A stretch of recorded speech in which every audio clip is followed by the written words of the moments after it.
No, abo, pano. Mama wanna get it, mama wanna get it nice. I know food I me so, I know food I tebe, I know kaya mari.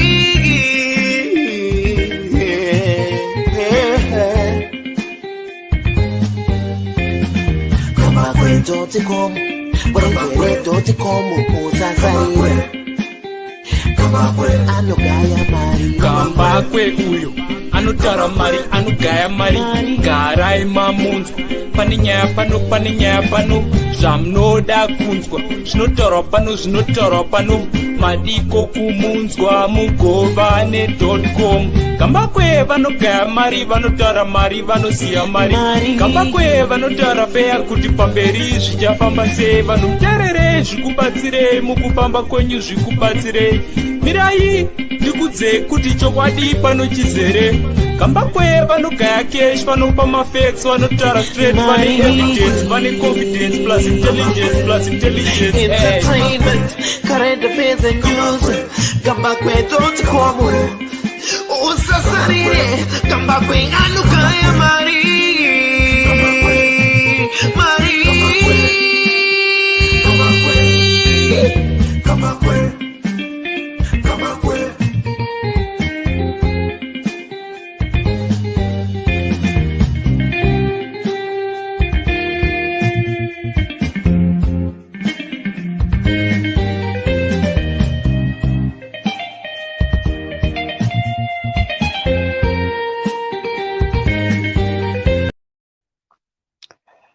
Right. 21 September 2022. And this is my first broadcast. After a break, I had gone down to the coast in Durban, where I was obviously taking a break. You know, I go to the coast every year during my birthday.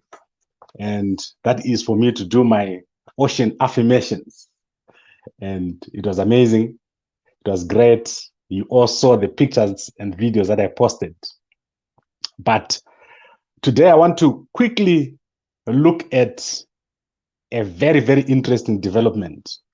And this is something that happened let's say a weekend ago.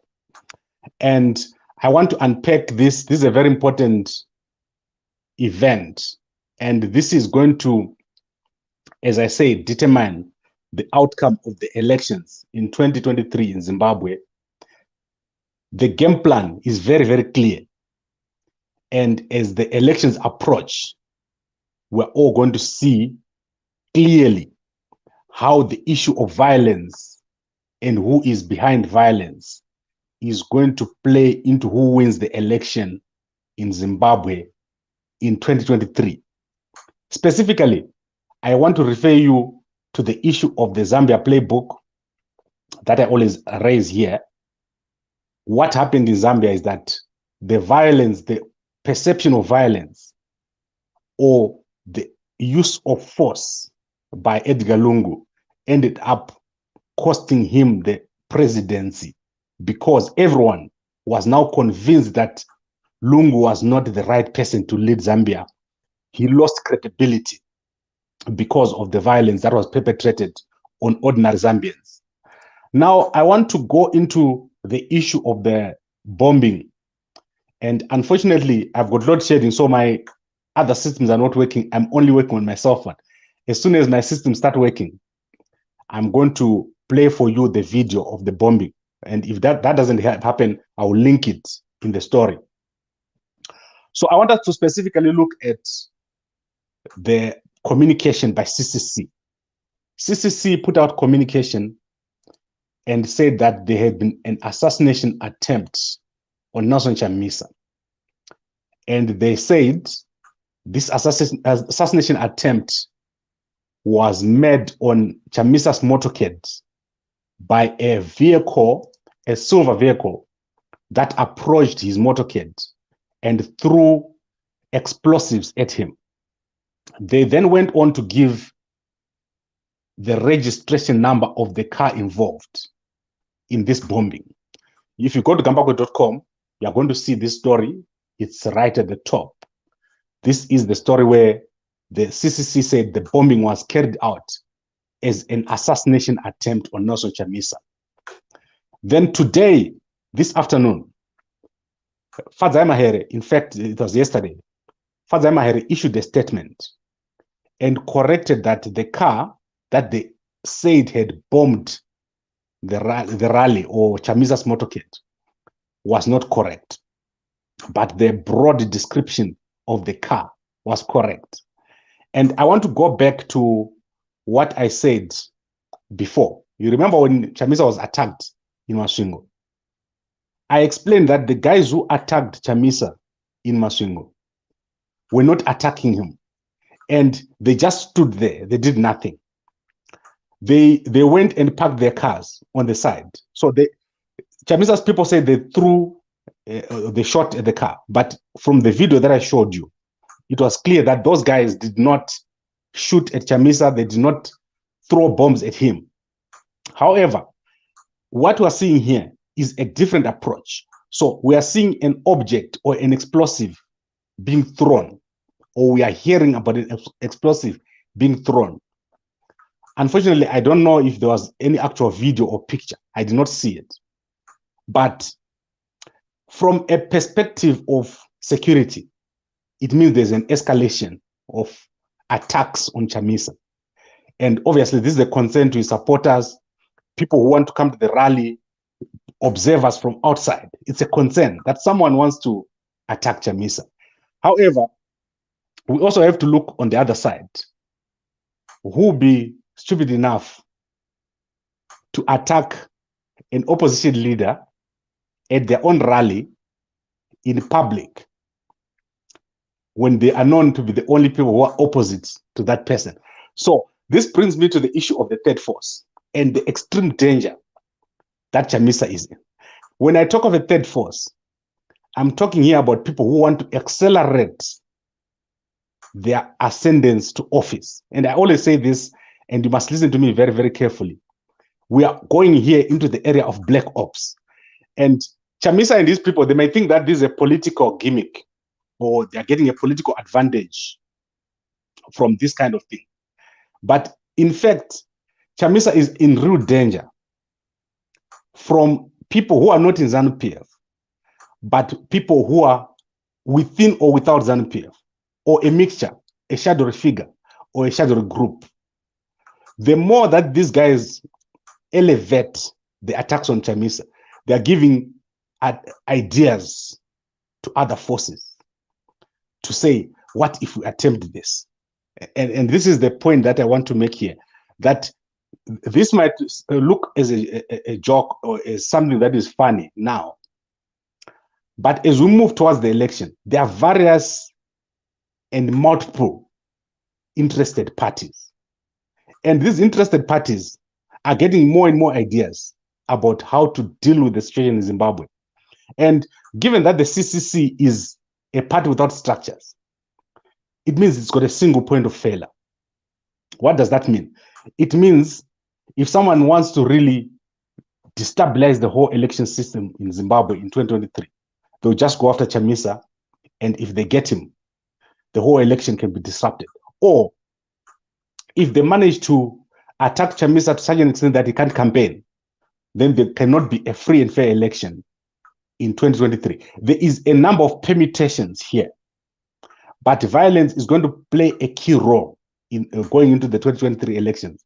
Initially, as I said, it was supposed to benefit Chamisa. Chamisa was supposed to become a hero or someone who's being attacked on a daily basis. But where we are going, where objects are actually starting to be thrown, the next escalation is not a good thing. So security around Chamisa obviously needs to be increased. I don't even doubt that Chamisa is in danger right now when he's in public places. I don't doubt it at all that he is in danger from many areas or from many angles. There are other people that could be interested in harming Chamisa and then pushing this harm or this blame on ZANU-PF. They could say ZANU-PF did this, and it would be very, very difficult to say ZANU-PF did not do it. And as I said, it's quite sad that my network is very, very weak today. I'm unable to connect to my servers, and it's becoming very difficult. In fact, at first I thought I would not be able to operate my business in Zimbabwe. I'm actually seeing that South Africa is a problem in terms of power. Do you know that I go for 6 hours without power in my house? Can you believe this? That when power comes, we get surprised that power is back. I cannot believe this is the same country that I'm in, which I came here 16 years ago. And in fact, I don't know where this is going to go.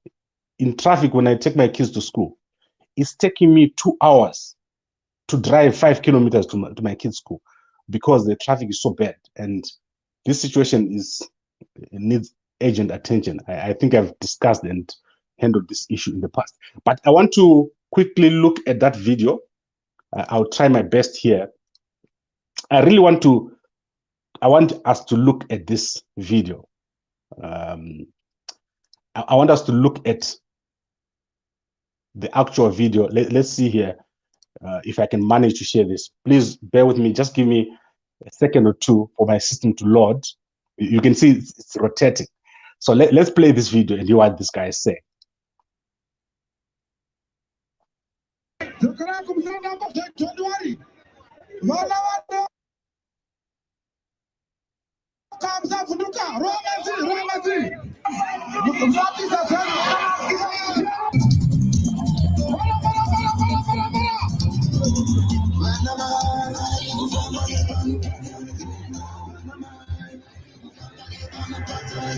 Nemkoma chicha pushika pushika. Sabaka basaba kuna kamoja kesuba so. Sabaka sabaka bandapaka hapa. Wangachi wanu wakoma. Saka domina mazuri. Sabona chicha kan. Saka dasika chichifunga hiyo. Sika badata umanga chicha chicha mama. Moja kana mateoni. Right, so you can see that guy, he's explaining. They came to the rally, they were in Chamisa's motorcade, and a silver car came and threw an explosive, which then, I don't know if it exploded, but it had flames. So I don't disbelieve this guy. I believe him. I believe that there was such an explosive. I believe that there was 2 more explosives in the previous night, according to the statement of these guys. I do believe them. What I think is that the CCC does not understand the source of the threats. Because when you've got a threat, you have to understand where your threat is coming from. And I think they don't understand the source of their threat. The source of the threat for the CCC is not ZANU-PF. There is no way that President Mnangagwa can benefit from violently attacking Chamisa at his rally. It makes no sense. And to him and to the whole setup, if you look at the way ZANU-PF is now and CCC is not incredibly stronger than ZANU-PF. So President Mnangagwa has got no benefit at all from going and bombing a rally at, he's the opponent, obviously, of Chamisa in the elections. There's no reason or motivation for that. So if I was Chamisa's people, I would not look at assassination as being coming from ZANU-PF. I would look at assassination as something that is coming from unknown forces. And these will become so desperate that they'll end up doing something. And I would be more cautious if I was Chamisa than I am right now. Because going into the election, it's going to be very, very bad. And I want to show you what I mean when I say it's going to be very, very bad. When I go to Chamisa's rally, I can literally walk up to him. Like when I was in Masvingo, I was literally standing next to Wende. Like I could touch the guy and he doesn't even know me. And around us, there were so many people. The security there was so lax and it's so lax. Anybody can do anything at these rallies.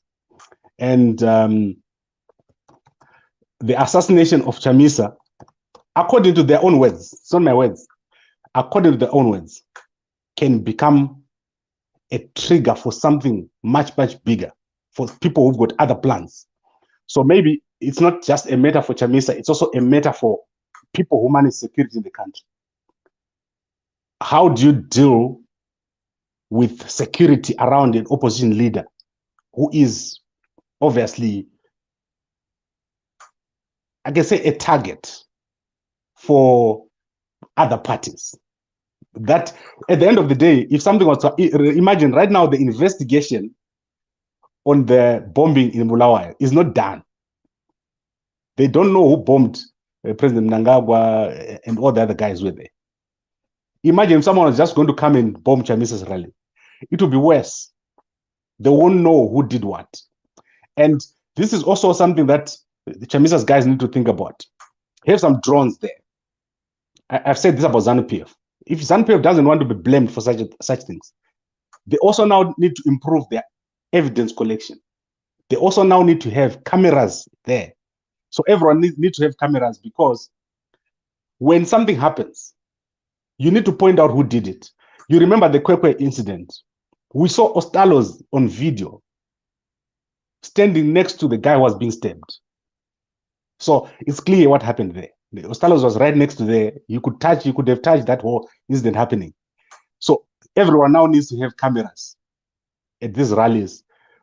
The journalists, they are not obviously able to cover everything, but from beginning to end, there needs to be coverage, probably CCTV of everything that happens at these rallies. It's becoming a security issue. And I no longer take this lightly, and no one should take this lightly, because anything happening at a rally where Chamisa is, it's going to be a problem, not only to Chamisa, but to also to ZANU-PF. Because imagine if someone comes there and shoots Chamisa, people will blame ZANU-PF. What if it's not ZANU-PF? So these are the kind of things that we need to think about, and also security needs to be taken very, very serious. And then I want to go out with this video. I want you guys to see this video. We've shared it on Gambako Media. And when I saw my guys writing this video, this story, I was like, should we publish this or should we not? But we decided to publish it. I want you to watch this video and see what the security of Chamisa means. And obviously, I'm going to proceed later on during the course of the month to look at what Apostle Chiwenga said about security around Chamisa. So the church must pray. I saw the opposition leader being shot 3 times in the head. Boom, boom. So I don't know if it's a word of prophecy. I'm sharing with you the revelation I saw 2 times. When I'm praying, it keeps on appearing to me. Someone just arrives, they were having a meeting like a rally, took out the gun, boom, boom, boom. Right. Too dramatic. Prophet Fadzai. Fadzai Ministries. When I watched this, I didn't know whether to laugh or cry. But look, these are the issues that we're dealing with. We're dealing with security here. And the rallies are going to become a very key point in the security of Chamisa, in the security of everyone. All of us, our security is going to be affected. And if anything happens to Chamisa, obviously, don't expect that the country will be peaceful and people will just go about their business. This will be a game-changing moment. And that's why I'm saying a third force, mix it with this kind of thing and see what happens. Suddenly, everything will be all over the place and various objectives will be met. Security objectives, political objectives, monetary objectives. I told you what the third force is. These are not just normal people. And we are going into a game-changing election where our current president is going into their last term. And impatient people won't like it. They won't want another guy to just come in or the current guy to stay in. They want things to move faster. And that is why third force is more dangerous than ZANU-PF. ZANU-PF is not a danger. These guys in ZANU-PF, I've spent time with ZANU-PF guys. The best guys you can ever find. Like, Chamisa's best friends are ZANU-PF. The worst guys for Chamisa are guys in the shadows. Guys you don't know. Guys you don't understand. Guys who want to move faster. Those are your danger, not ZANU-PF. ZANU-PF is good. They are cool. Those guys, ZANU-PF, if Chamisa was to negotiate with ZANU-PF properly, we'll have a proper thing coming out of this whole thing. But as I said, security is a real thing. It's not a joke at all. And you don't handle it with kid gloves. You actually have to handle it properly. It has to be handled. And at the moment, it's not being handled. People are taking it as if it's a campaign gimmick, but it's not. So that is it. As you can see, my guest, Dr. Fidas Tenere, is not here today. So sorry about that. We've been missing each other. I'm currently attending certain courses to obviously preparing for our new approach, our new business. I'm going to be moving to Zimbabwe very, very soon for good. So you guys will be seeing me daily, and we're going to be setting up a lot of things in financial services, in construction, in real estate. We're going to be moving faster. And I want you guys to understand that where we're going is going to be different from where we're coming from. We're going to a very different Zimbabwe. I'm going to be coming every week to talk about where you need to be, where you need to place yourself financially. And this is going to happen very, very soon. So thank you very much for watching. And in terms of comments, let's look at comments. Shingrai say, Akumbira regero mahere nenema. Right, that is Mahere said the car that they identified is not the correct car. I don't know what to say to Fadzai about communicating security issues, especially if you communicate someone's car and that person ends up being beaten up in the streets. It's quite a big danger. These guys must not take this security thing lightly. When you have a security incident, there must be a security response. And your communication must not be the way that they're doing it now. They're actually playing into the hands of certain people here. Certain people are getting ideas. If Chamisa is being attacked by whoever they say is being attacked by, why not we attack him and it looks like he was attacked by ZANU? It's going to be something that can actually play against them. Now, let's look at another one. Through at which election are you saying ZANU-PF has rigged the 2023 election already using ZEC? Tsungu, I already told you, Chamisa at the moment does not have support across the country to win the election the way President Hakainde Hichilema won, because he is failing to increase his support to new areas. I've said this to you. This is not a partisan statement. This is something that you need to understand. It has been said by many, many people. If Chamisa needs to win the elections, he needs to convert ZANU-PF supporters into voters for himself. He needs to convert local villagers to vote for him. And those things have not been done yet. And I refer you to the report by Noise. Failure to create a broad-based coalition, a lack of grassroots structures, and inability to mobilize Zimbabweans to uprise against President Mnangagwa. So those three are the key pillars that will make Chamisa fail to win the election. Or in short, popular, but unable to take over. That is what the report by Noise said. 2 years ago, I said it to you, I showed you this report, and it's still the same. Nothing has changed. Chamisa is still one man with one party. He's got no coalition, and he's got no grassroots structures. And if today we're going to say, let's uprise against President Mnangagwa, there will be no one behind Chamisa. In fact, Chamisa himself won't attend that march to go against President Mnangagwa. He will be at the back, and there will be no one at the front. The situation in the CCC does not inspire confidence for him to take over. And I'm saying this, and I will repeat it. Until the opposition in Zimbabwe is a united force, has grassroots structures, is able to enforce an election win. So let's say they win today. They are able to bring Zimbabwe to a standstill. Then you know that now Chamisa can be in office. At the moment, he does not have that. He's not able to do that. If he loses the election, everyone will go back where they came from. Business will go on as usual. But if this happens, What I'm showing you here, if someone was to come and bomb a Chamisa rally and Chamisa is assassinated, you're going to see how it's going to turn out. This is going to be the worst mistake that anyone is going to make, because from that day, what can you say, Shona? I could give you no peace. That is what I can say to you. If that was to happen, that is the reason why the third force is so dangerous, because they're strategists. They know how to make a situation burn up. And this is why I'm saying ZANU-PF is not your problem. Your problem is other people. Right. Tinashe says, did you listen to HH speech at UN? So visionary. Yes, I love President Hakainde Hichilema. He's doing a great job in Zambia. And I'm really impressed by what he's doing. I also saw President Ruto speaking there. We've got a lot of good people speaking and leading our countries here in Africa. And obviously, I remember the problem that we have in Zimbabwe is we don't see the good in our own country. We always look to other countries for the good.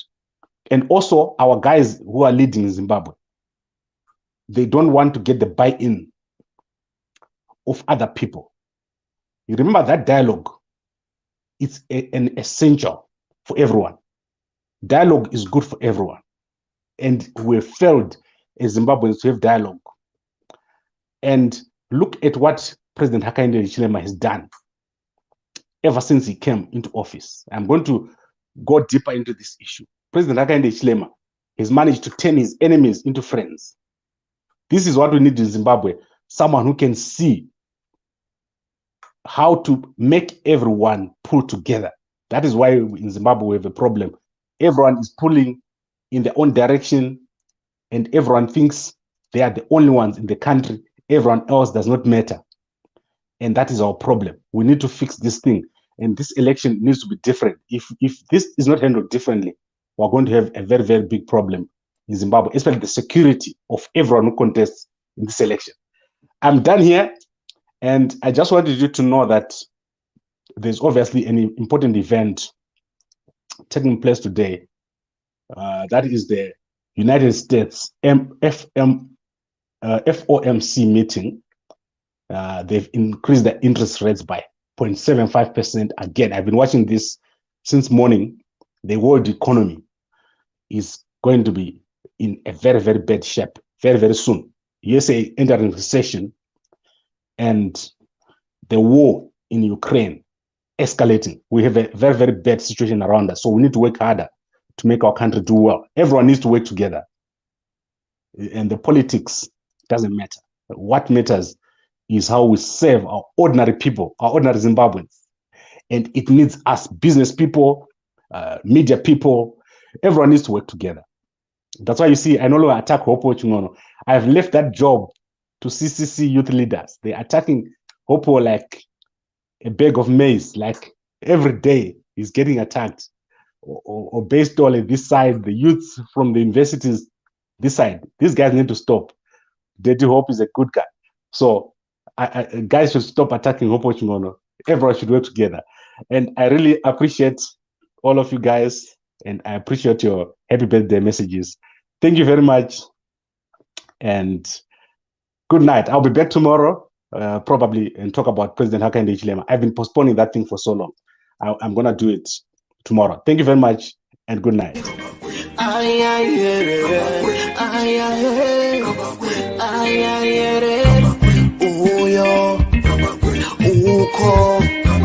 Kuno apo pano mamu wanna get it nice.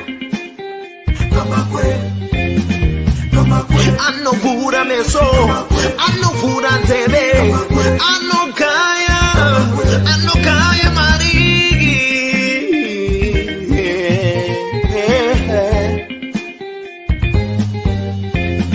Kama kwetu tikomu, kwetu tikomu usasarire.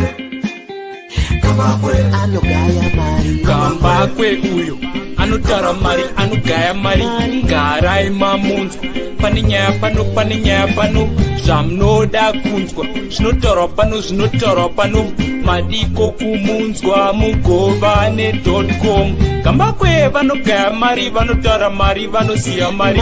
Gambakwe vanotaura feya kuti pamberi zvichafamba sei. Vanhu terere zvikubatsirei mukufamba kwenyu zvikubatsirei. Mirai ndikudze kuti chokwadi pano chizere. Gambakwe vanogaya cash vanopa mafacts vanotaura straight vane evidence vane confidence plus intelligence. Entertainment, current affairs and news. Gambakwe.com. Usasarire, Gambakwe anukaya mari.